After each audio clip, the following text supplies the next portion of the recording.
Well, we're going to get started now. And this is our work session, Alaska Center for Performing Arts with Assembly.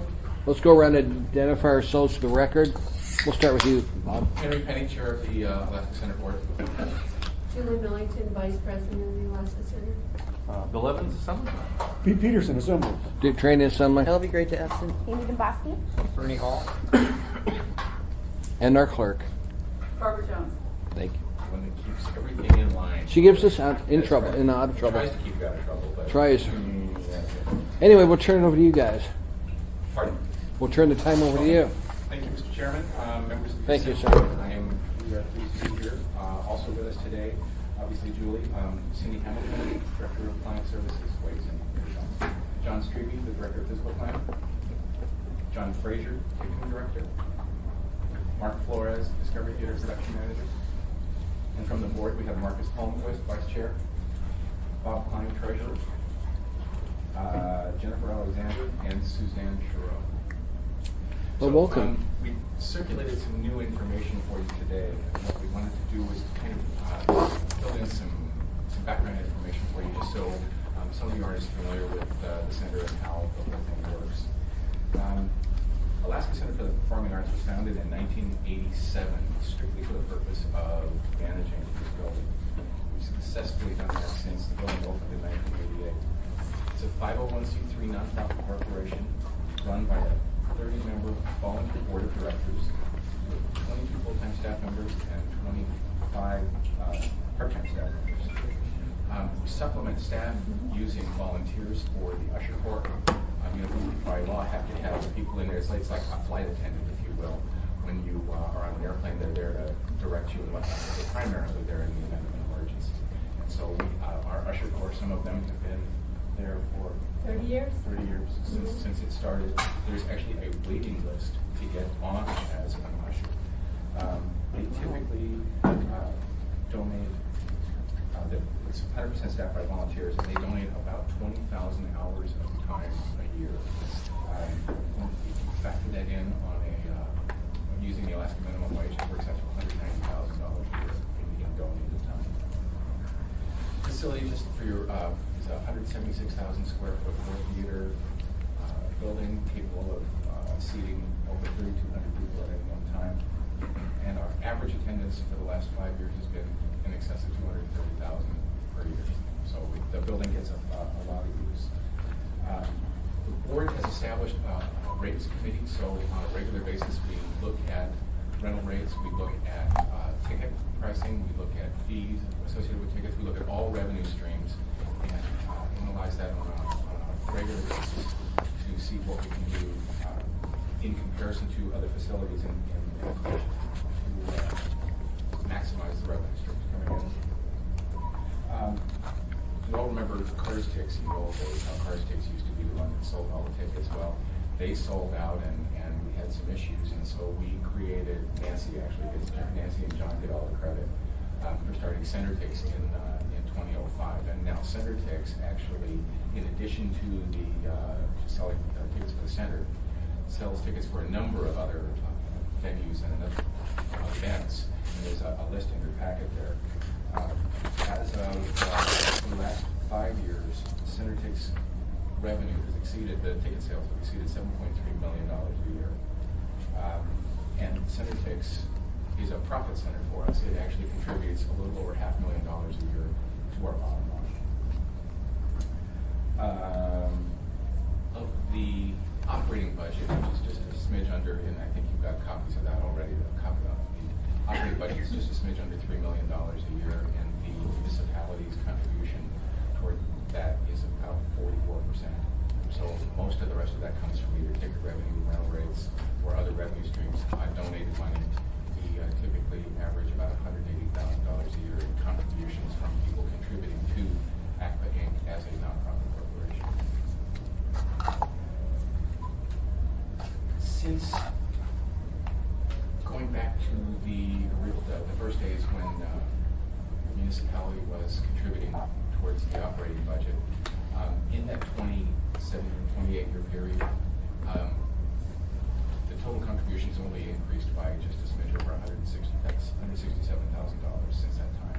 so that the contribution has been relatively static over the entire 20-year period. Of the revenue we take in, the rental revenue we take in per contract, 10% of it goes into the reserve fund held here by the municipality. And then that money is held to be used towards repairs in the building, anything else, and it's subject to assembly approval. So you still have final right on final approval on how things. We also have any money we have left over at the end of the year, net profit, if you will, that's the little dry company. That also goes back in. So if we do a good job or saving on expenses, we don't get the benefit of that. That all goes back into the reserve fund to be held for use of the building. Sorry, I forgot to turn my ring off. I'll turn my line. Sorry about that. Presently, as of the end of the year, the audit numbers, that reserve fund, the reserve fund here is $562,000. We also have another $580,000 in ACPA control reserve funds for this building. And I'm sure you remember, what was it, 6-7 years ago, we had the problem with the roof, and we had to do the bond issue to take care of the roof. I think it was $5 million. Something like that. We found the stainless steel shingles around downtown to blow off the roof. Yeah, so anyway, that was funded with a revenue fund, and we paid for those with a $3 ticket surcharge. And presently, my understanding is that's well in excess of the minimum payments coming in, so the parts will be taken care of that. The other really interesting thing why this nonprofit does such a good thing is we can collect money as a 501c3 for projects. As you well know, a lot of things were value engineered out of the building when it was built because they just flat ran out of money. Cost overruns were huge. For example, the both rehearsal hall was never finished. There was a concrete box until 2003, so it sat there for almost 20 years. It was unusable. There was no ventilation. Fire department wouldn't let us use it. Use it for storage, if anything. But we funded that. We started a drive, and we funded that to put together a fund with $750,000 and finished that use. We did a lighting upgrade to the building for another $700,000, and most recently, and I hope you've been over to see it, we put together a project and raised $1.7 million in private funds to build the Apple Concert Hall shell, the new Apple Concert Hall shell, and refurbish the Discovery Theater shell. So the benefits of having this nonprofit there have been beneficial for the city, and I would like to point out that this has worked so well for the last 28 years that I think it was 2005 that when the governance of the museum came up, they used a similar model now with AMA running the museum on a management contract. I have a comment. Okay, Ms. Gray Jackson. Thank you, Mr. Chairman. Thank you, Mr. Hall. Mr. Penny, for your presentation. And probably everybody here knows what I'm about to say, but for those who don't, keep in mind, although the Performing Arts Center is a 501c3 and run by a board, it is also a component of the municipality of Anchorage. And it's mentioned as such in our financial statements that are done on an annual basis. And that's part of the reason why the city contributes 44% of the revenue. And I just wanted to make that statement. Thank you. Thank you, Mr. Chairman. Thank you, ma'am. Mr. Hall, sir. Yes, thank you. I'm very supportive of the Performing Arts Center. I think it will do a remarkable job. We don't have to put any public money into that. It's self-sustaining. It's very well maintained. I'm quite surprised the carpet is still in as good a shape as it's in. I'm one of those that's kind of cheering for the day that we do new carpet. I can only imagine the cost that's going to be But, you know, part of the issue that had come up in this was making sure that we had oversight. And when we've got a 30-member board, I don't know how much more oversight you could possibly ask for. I don't know that we have anybody in the assembly that actually liaisons with the Performing Arts Center. I don't believe we do. I liaison with the Music Anchorage Board. There's two of us that actually have voting authority on that particular board. That's made up of 27 individuals. And I can tell you what, when I go to those board meetings, you talk about oversight. If your board is anything like that board, they delve into every item in the budget, every place that people's traveling. The board meeting will typically, in some instances, they used to run 2 days. I think now most of the time they're only about a 6-hour board meeting, but it's not something that those board members take lightly. And it would be my assumption that your board is of that same caliber, looking at the list of names. The diversity is exactly what you'd like to see on a board. Every time that we look at a municipal entity, whatever it is, technically you should be providing all of those services for free. You know that, don't you?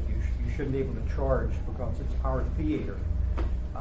But I think you've done a great job of controlling costs. Even the fact that we've got a $2 a seat surcharge, you know, if we hadn't bonded and repaired that roof, we would have lost the building. There's no question about it. So I compliment you on the job you do. I think it's remarkable. I think the management does a good job, and I encourage you to I have a continue. comment. Ms. Johnston, Yes, ma'am. I'm just looking at your longtime staff members and department heads, and I think we're extremely lucky to have the longevity there. My concern is the transition.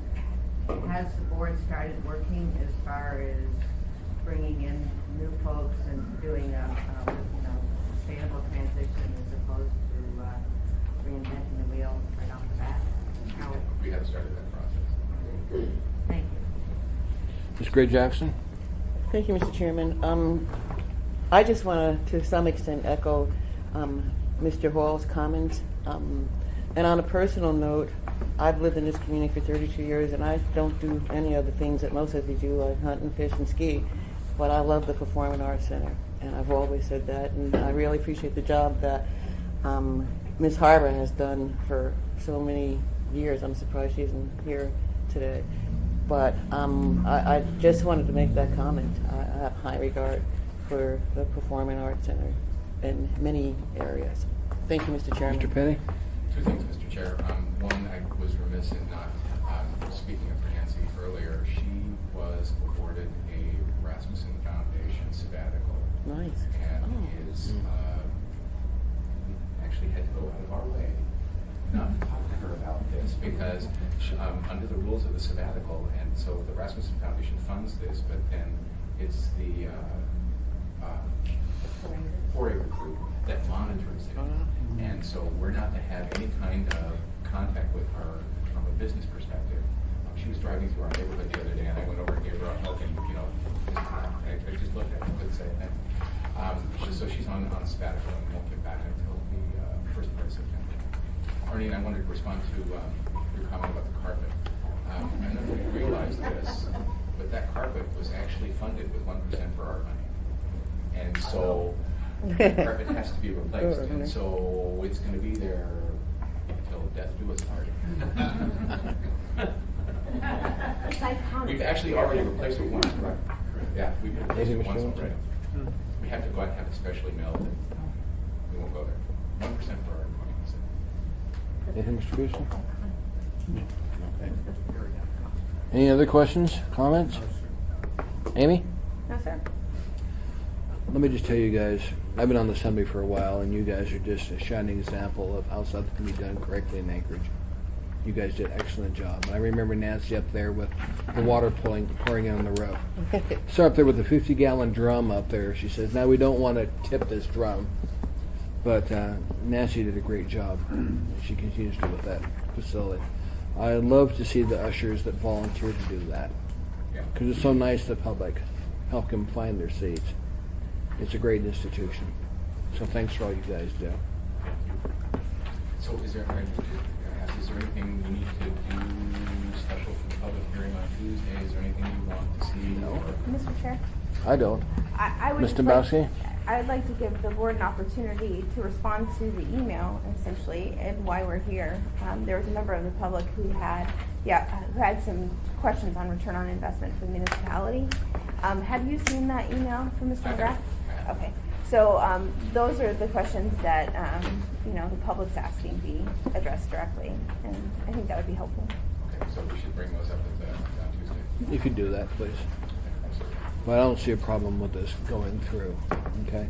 I appreciate you guys being here to tell us what's happening there, but those of us who've been here for a while understand the great job you guys do.